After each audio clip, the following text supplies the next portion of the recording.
He wasn't really a colonel. He wasn't even legally named Tom Parker. And he wasn't American, entering the United States without documentation.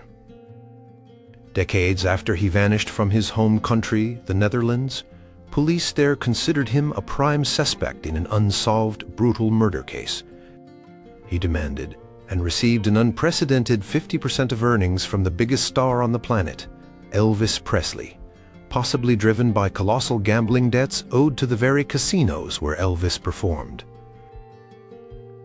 Number 12, he got his start in carnivals, not music management. Long before he ever laid eyes on Elvis Presley, the man the world would come to know as Colonel Tom Parker was immersed in the world of traveling carnivals and circuses. This wasn't just a brief detour. It was a fundamental part of his early working life in America, and arguably shaped his entire approach to promotion and management. After arriving in the U.S., we'll get to how he arrived later, Andreas van Kuijk, now calling himself Tom Parker, needed work. The rough and tumble, often deceptive world of the carnival circuit proved a natural fit. He learned the art of the hustle, the skill of attracting a crowd, and the importance of controlling the narrative. Reports suggest he worked various jobs, from being a carny barker, the person shouting to lure people into tents and sideshows, to promoting specific acts. One story often repeated is his involvement with concessions, learning how to maximize profit from seemingly small ventures. He reportedly worked for organizations like the Royal American Shows, one of the largest traveling carnivals of its time. It was here he honed his skills in hype and publicity. He learned how to create a buzz, often out of thin air, and how to sell an act, any act, to the public. Think about the techniques. Bright lights, loud noises, exaggerated claims, and keeping the main attraction slightly mysterious until the money was paid. These weren't skills learned in a boardroom. They were learned on the sawdust-covered grounds of fairs and expositions. He reportedly even had experience with acts involving animals, including managing dancing chicken acts, where chickens were placed on a concealed hot plate, making them hop around as if dancing. This anecdote, whether entirely accurate or embellished over time, paints a picture of a man willing to use spectacle and perhaps a bit of trickery to make a buck. This carnival background wasn't just a quirky part of his past. Many observers believe it directly influenced how he managed Elvis. He treated Elvis in many ways like the ultimate carnival attraction, something to be promoted relentlessly, sometimes gaudily, and always with an eye on maximizing the take from the audience. He understood how to build anticipation and how to keep the public wanting more, skills learned selling tickets to see the world's smallest horse or the bearded lady. His focus was less on artistic development and more on presentation, marketability, and, crucially, the gate receipts, principles straight from the carnival midway. Number 11. He managed other country stars before discovering Elvis. Elvis Presley wasn't Colonel Tom Parker's first foray into music management. By the time he encountered the young, electrifying singer from Tupelo, Parker had already established himself as a promoter and manager within the country music scene. His transition from carnival work to music promotion happened gradually in the late 1930s and 1940s. He started by promoting shows for established stars like Roy Acuff and Ernest Tubb, learning the ropes of the music business. His first major management client was country singer Eddy Arnold, known as the Tennessee Plowboy. Parker took over Arnold's management in 1944 or 1945 and proved incredibly effective, applying his carnival-honed promotional skills to Arnold's career. He secured Arnold better bookings, a national radio show, and lucrative recording contracts with RCA Victor, the same label he would later bring Elvis to. Under Parker's management, Eddy Arnold became one of the biggest country music stars of the post-war era, achieving massive chart success. Their partnership, however, wasn't without friction. Parker demanded a significant percentage of Arnold's earnings, reportedly 25%, high for the time, though less than his later deal with Elvis, and exerted considerable control. Eventually, Arnold grew tired of Parker's methods and demands, and they parted ways acrimoniously in 1953. Arnold later stated that firing Parker was one of the best things he ever did for his career, highlighting the controlling nature Parker exhibited even then. After Eddy, Arnold Parker briefly managed another rising country star, Hank Snow, starting around 1954. Snow was already a Grand Ole Opry star, famous for his song, "I'm Movin' On." It was actually through Hank Snow that Parker first became aware of Elvis Presley. Elvis opened for Snow at some shows in 1954 and early 1955. Parker initially co-promoted Elvis alongside Snow, but his attention quickly shifted entirely to the younger, more dynamic performer who was causing unprecedented audience reactions. Parker saw Elvis's potential as far exceeding that of traditional country stars.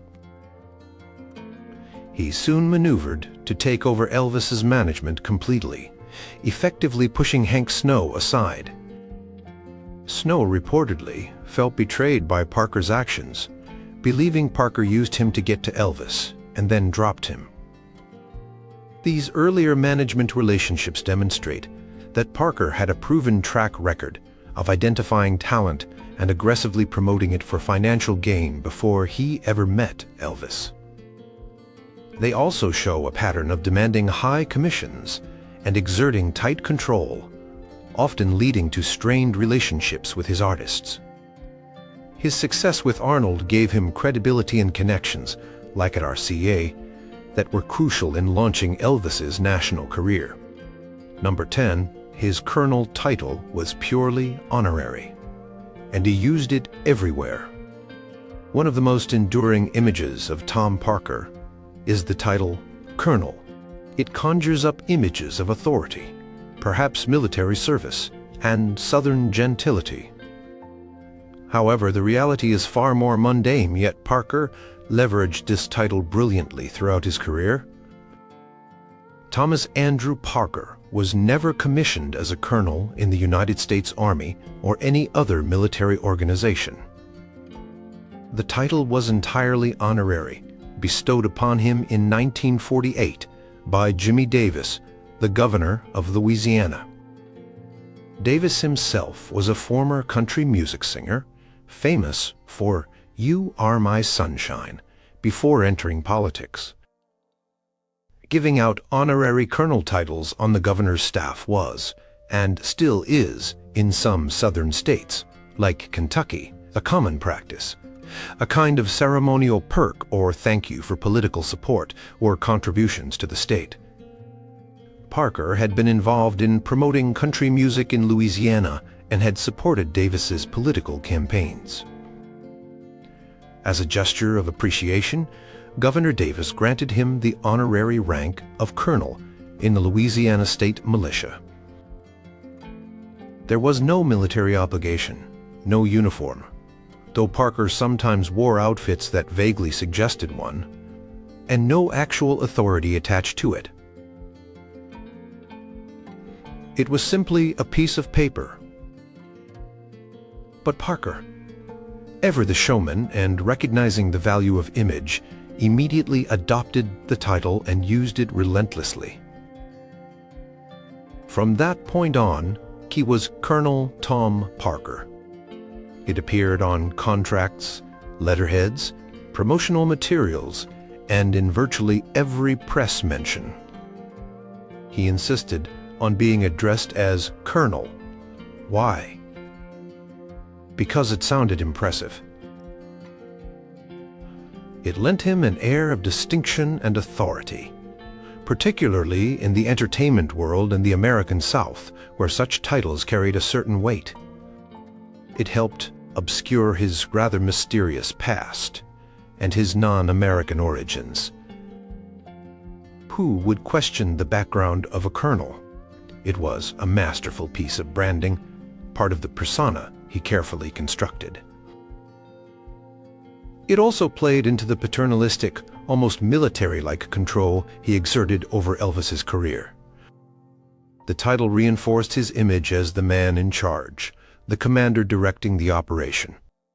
While many people in the industry likely knew the title was honorary, the general public largely accepted it at face value, adding to the mystique of the man managing the world's biggest star.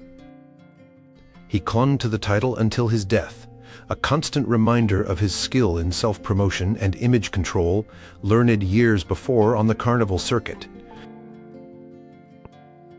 Number 9. He served in the U.S. Army, but was kicked out after a mental breakdown.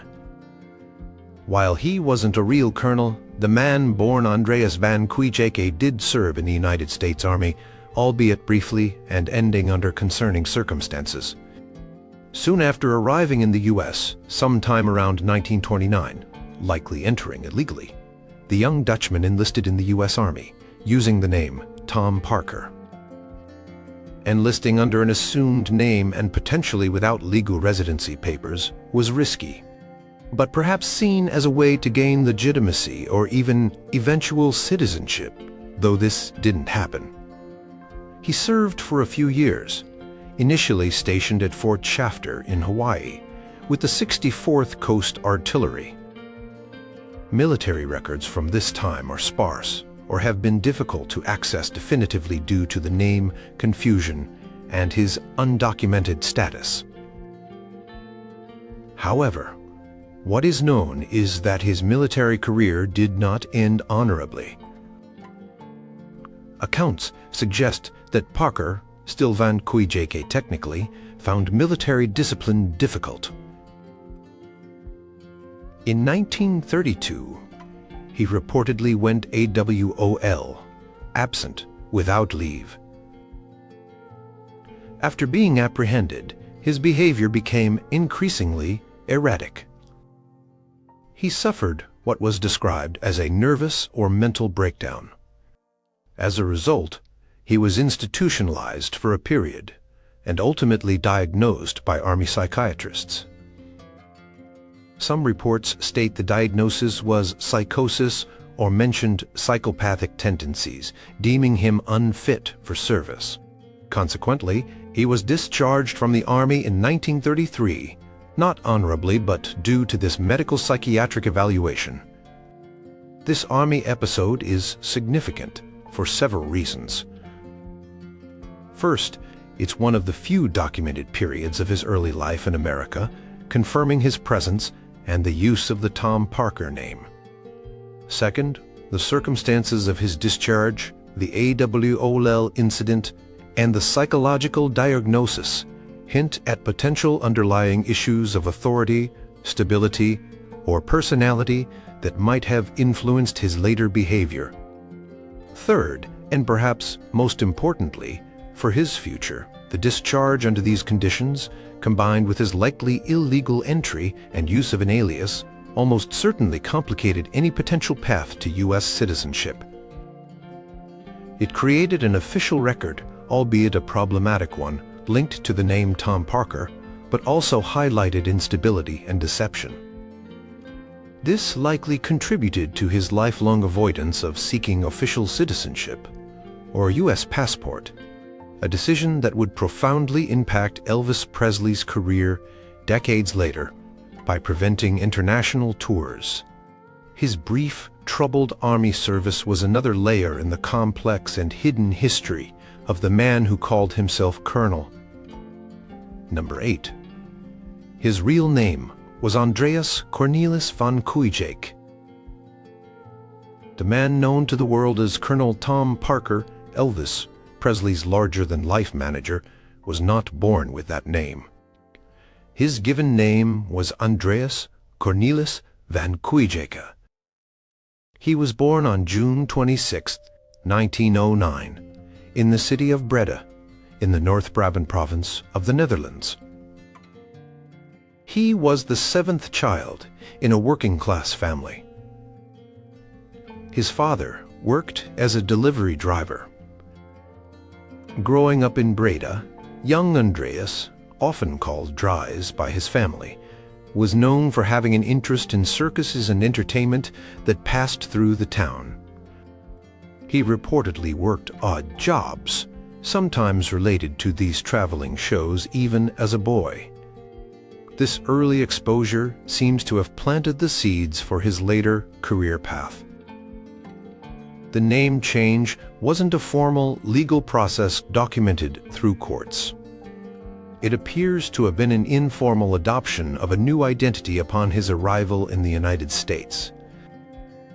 Sometime in 1929, around the age of 20, Andreas van Kuijk abruptly left the Netherlands and traveled to America.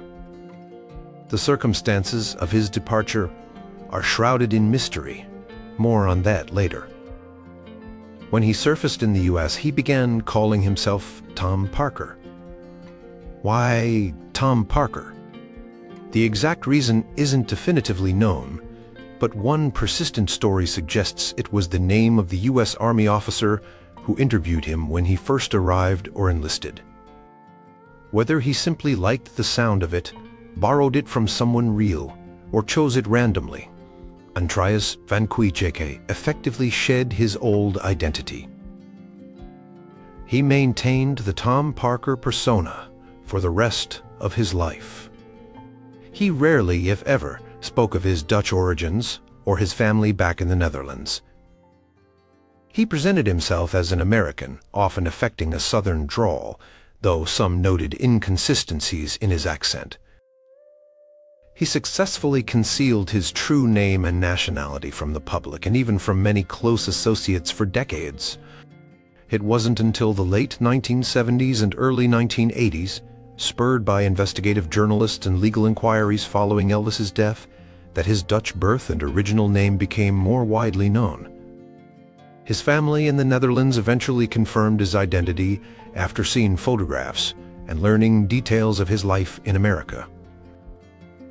The deliberate concealment of his real name, Andreas Cornelis van Kuijk, was a cornerstone of the mysterious persona he built, allowing him to operate in the US for over 60 years without legal status and to keep his past firmly buried. Number 7.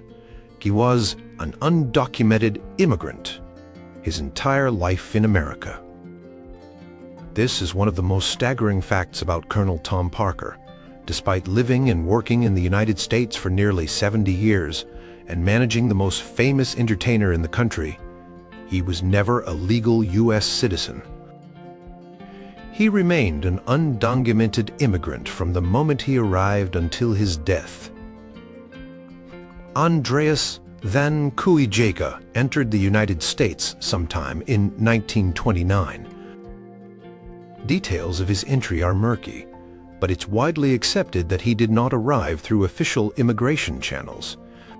He likely slipped into the country, perhaps aboard a ship, without inspection or documentation. This illegal entry formed the basis of his precarious status for the next 7 decades. Because he entered illegally and adopted a new name, Tom Parker, obtaining legal residency or citizenship would have been extremely difficult, if not impossible, without revealing his true identity and fraudulent entry. Doing so could have led to deportation, especially given his later discharge from the Army under questionable circumstances. Therefore, Parker simply never applied for citizenship. He never held a U.S. passport. This lifelong lack of legal status had profound consequences, most notably for Elvis Presley's career. Parker consistently refused any offers for Elvis to tour internationally, despite enormous demand and potentially massive financial rewards. While various excuses were given over the years, security concerns, difficulty replicating the show's scale, etc. The generally accepted reason is that Parker himself could not have legally left the U.S. and been guaranteed re-entry. As an undocumented immigrant without a passport, leaving the country would have been incredibly risky. He might not have been allowed back and potentially losing control of his golden goose, Elvis. Therefore, Elvis remained confined to performing within the United States, and a few brief shows in Canada in 1957, which didn't require U.S. passport control at the time. Parker's personal situation directly limited the global reach of Elvis's live performances during his lifetime. It's remarkable that Parker managed to operate at such a high level in American business and entertainment circles for so long while maintaining this secret. He relied on his wits, his carefully crafted persona, and perhaps a network of contacts who may have looked the other way. His lack of citizenship only became widely known publicly much later in his life, adding another layer to the enigma of the man who controlled Elvis's destiny while living constantly under the shadow of potential deportation. Number 6. He abruptly left his home country, the Netherlands, around age 20. Andreas van Kuijk's departure from his native Netherlands was sudden and permanent. Around May 1929, at the age of 20, he seemingly vanished from his hometown of Breda without telling most people he was leaving or where he was going. He had been working various jobs, including reportedly on boats traveling between the Netherlands and Belgium. By all accounts from his family later, his departure was unexpected. He didn't announce plans to emigrate. He simply stopped showing up. His family apparently didn't hear from him directly for many years, leading them to wonder what had become of him. He essentially walked away from his life, his family, and his country. The reasons for such an abrupt exit have been the subject of much speculation, especially given his subsequent actions, adopting a new identity, entering the U.S. illegally, and never returning. Why leave so suddenly? Financial troubles or minor legal issues could be one explanation. Perhaps he simply sought adventure or better opportunities in America, as many young Europeans did, but chose a clandestine route. However, the sheer abruptness and secrecy surrounding his departure fueled darker theories, particularly when linked to events happening in Breda around the same time, covered in the next point. His family in Breda only pieced together his fate decades later. His sister, Marie van Kuijk, reportedly saw a photograph of Parker with Elvis in a magazine in the 1950s or 1960s and recognized her long-lost brother, Andreas. Correspondence eventually confirmed that the famous Colonel Tom Parker was indeed the young man who had disappeared from Breda years before. Despite this reconnection, Parker never returned to the Netherlands, not even for family funerals. He maintained his distance, sticking rigidly to his American persona. This sudden flight from his homeland at age 20 remains a pivotal and mysterious event in his life. It marked the end of Andreas van Kuijk and the beginning of Tom Parker, setting the stage for a life lived under an assumed identity and with a past deliberately kept hidden. The unanswered questions about why he left so suddenly continue to intrigue biographers and historians. Number 5. He was a suspect in an unsolved murder in the Netherlands.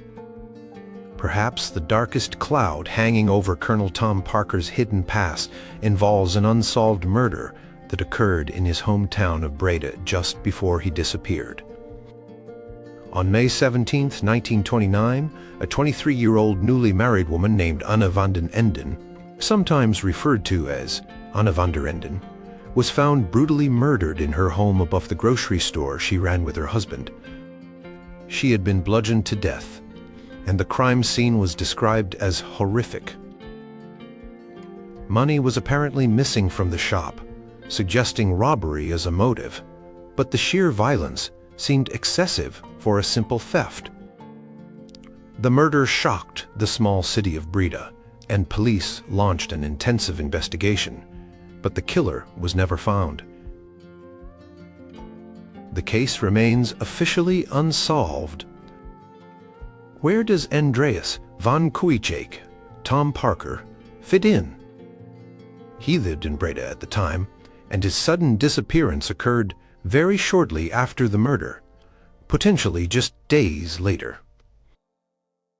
He was known to frequent the area near the victim's shop. Crucially, some accounts suggest that Van Kuijk had done occasional work for the victim's husband or at the shop itself. While there's no definitive proof directly linking him to the crime, no eyewitnesses, no confession, no forensic evidence, given the era, the timing of his abrupt departure immediately after such a high-profile local murder raised suspicions, especially in hindsight. Decades later, when Parker's Dutch origins became known and his secretive life story emerged, Dutch journalists and even some police officials revisited the cold case. They noted the circumstantial evidence, his presence in Breda, possible connection to the location, and his immediate, unexplained flight from the country. Parker himself, naturally, never spoke of the incident and denied any involvement when inquiries reached him late in his life. Some biographers strongly believe he was involved, suggesting the murder might have been the catalyst for his desperate need to flee the Netherlands and create a new identity. Others caution that the evidence is purely circumstantial and that his departure could have been coincidental or driven by other factors. However, the fact remains. The man who became Colonel Tom Parker left his home country under a shadow right after a brutal murder occurred nearby, leading Dutch authorities, decades later, to consider him a serious person of interest in the unsolved crime. It adds a potentially sinister layer to his lifelong secrecy and avoidance of his past. Number 4. He exercised extreme control over nearly every aspect of Elvis's life and career. Colonel Tom Parker's management style wasn't just hands-on, it was often described as total domination. Once, he secured Elvis Presley as his client in 1955 to 1956. Parker systematically took control of virtually every facet of Elvis's professional life, and often his personal life too. His primary goal seemed to be maximizing revenue, often at the expense of Elvis's artistic growth or personal well-being. This control manifested in numerous ways. Career direction. Parker steered Elvis away from his raw rock and roll roots towards more mainstream entertainment, particularly movies and ballads. While the initial move to RCA and national television appearances launched Elvis to superstardom, the subsequent focus on formulaic, often low-quality Hollywood movies in the 1960s is widely seen as Parker's doing. He negotiated multi-picture deals that were lucrative, but creatively stifling for Elvis, who longed for more serious acting roles. Parker reportedly prioritized quantity over quality, churning out films and soundtracks that generated steady income but damaged Elvis's artistic credibility. Financial matters. Parker controlled the money. Beyond his huge commission, see next point, he handled all negotiations, contracts, and income streams. While this initially freed Elvis from business worries, it also meant Parker made all the key financial decisions, often without consulting Elvis or considering long-term implications beyond immediate profit. Media access. Parker tightly controlled who could interview or photograph Elvis. He cultivated relationships with certain journalists while freezing out others, ensuring the narrative stayed positive and on message according to his direction. He understood the power of media and manipulated it expertly, often limiting Elvis's interactions to carefully staged press conferences. Personal life. Parker's influence extended into Elvis's personal sphere. He advised Elvis on his image, public appearances, and even personal decisions that could affect his career. His decision to encourage Elvis to accept his draft notice into the Army in 1958 is often cited as a shrewd move to reshape Elvis's image into a more wholesome, patriotic figure, and perhaps conveniently remove him from the scene, while Parker consolidated control. Isolation. Parker often kept Elvis surrounded by a close circle, the Memphis Mafia, limiting access from outsiders who might offer different perspectives or challenge the colonel's authority.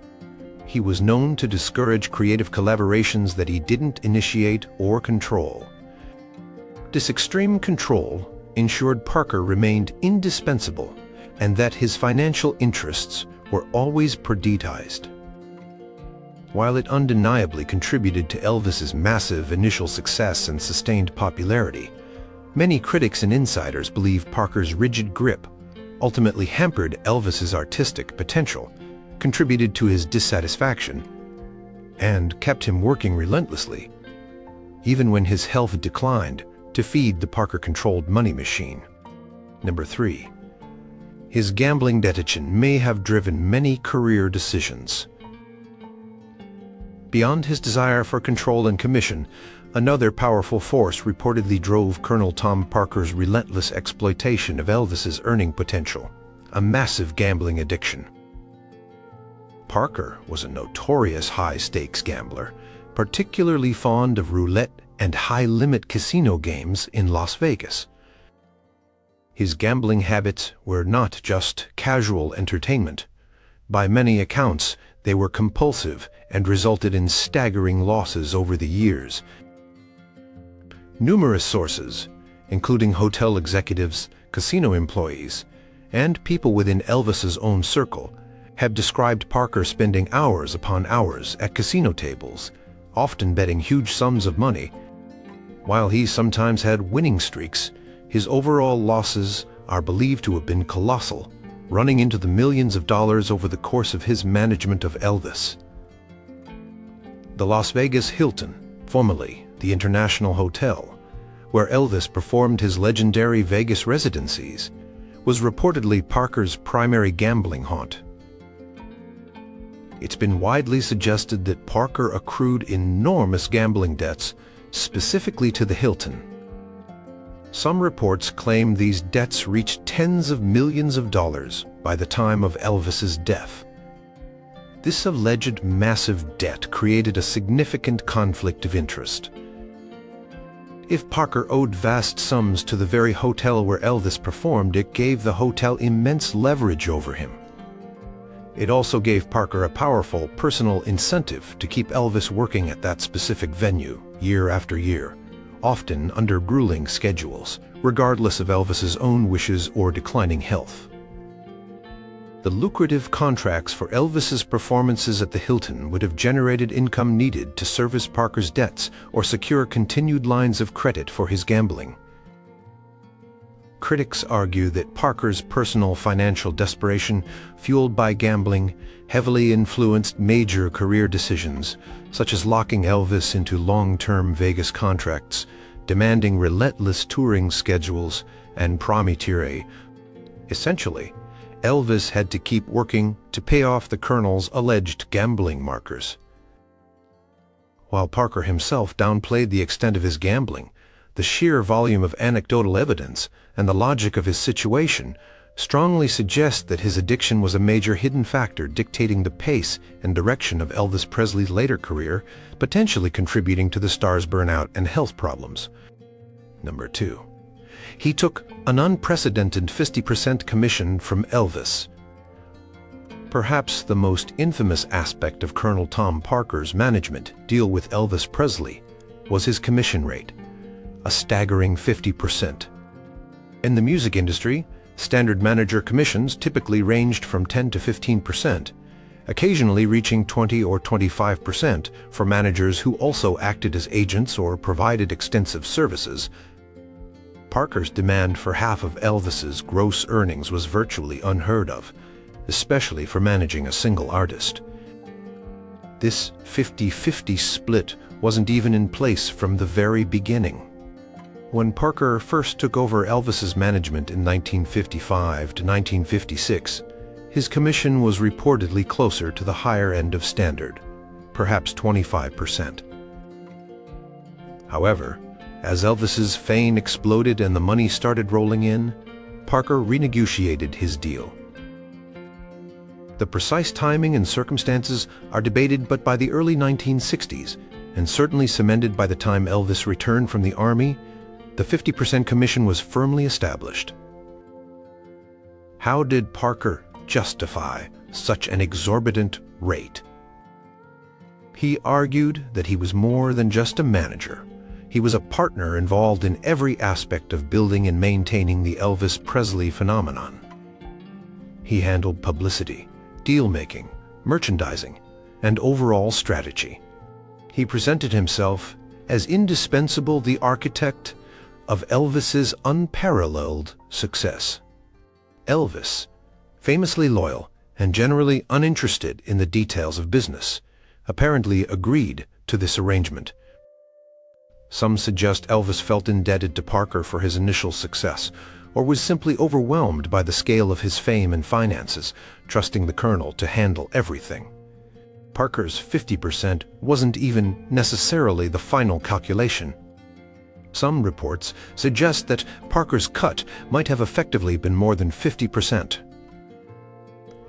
Often, Parker's commission was calculated on Elvis's gross income before expenses. Then, many business expenses related to the operation might have been deducted from Elvis's remaining share, further reducing the artist's net take. Over the course of Elvis's career, this 50% commission meant that Colonel Tom Parker amassed an enormous personal fortune, directly siphoning off half of the hundreds of millions of dollars generated by the world's biggest entertainer. This financial arrangement became a major point of contention after Elvis's death, forming the basis of legal action against Parker by the Presley estate, which argued that the commission was excessive and that Parker had prioritized his own enrichment over his client's best interests. The 50% deal stands as a stark symbol of the unique and often criticized power dynamic between the Colonel and the King. Number 1. His management deal was overturned by a court after Elvis's death. Colonel Tom Parker's control over Elvis Presley didn't end immediately with the singer's death on August 16, 1977. Initially, Parker continued to act on behalf of the Elvis Presley estate, primarily through his existing agreements related to Elvis's image, merchandising, and ongoing royalties. He quickly arranged deals, including one for Elvis memorabilia that seemed beneficial primarily to himself. However, the executor of Elvis's will, Elvis's father, Vernon Presley, died in 1979. Priscilla Presley, Elvis's ex-wife, became a co-executor alongside the National Bank of Commerce in Memphis, acting on behalf of the young Lisa Marie Presley, Elvis's sole heir. Priscilla grew concerned about the state of the estate, which was surprisingly low on liquid assets, despite Elvis's massive earnings, partly due to high spending, but also potentially due to Parker's management practices and commission. In 1980, Priscilla and the estate hired attorney Blanchard E. Toole to investigate Parker's management over the years. Toole's investigation uncovered troubling details. The exorbitant 50% commission, the potential conflict of debts, influencing decisions, particularly regarding the Las Vegas Hilton, Parker's questionable side deals involving Elvis merchandise, Parksley Rolls in Monterey. Based on this investigation in 1981, The probate court in Memphis ordered a lawsuit to be filed against Colonel Tom Parker on behalf of the Elvis Presley estate. The suit alleged fraud and mismanagement, claiming Parker had breached his fiduciary duty to Elvis. Key arguments centered on the unconscionable 50% commission rate and the conflict of interest stemming from his gambling debts. Parker vigorously defended his actions, arguing Elvis was fully aware of and consented to the arrangements. However, the evidence compiled by Toole painted a picture of a manager who had exploited his client. Facing mounting legal pressure and damaging revelations, including confirmation of his Dutch origins and illegal status, Parker eventually agreed to a settlement in 1983. While he admitted no wrongdoing, the settlement effectively severed his ties with the Elvis Presley estate. He sold back the rights he held related to Elvis audio and visual recordings and other assets for a reported sum around $2 million. But he lost any ongoing management role or commission from future estate earnings.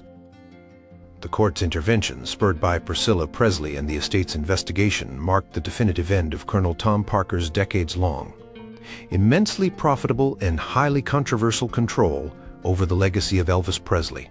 It confirmed through legal action many of the criticisms about his management practices that had circulated for years,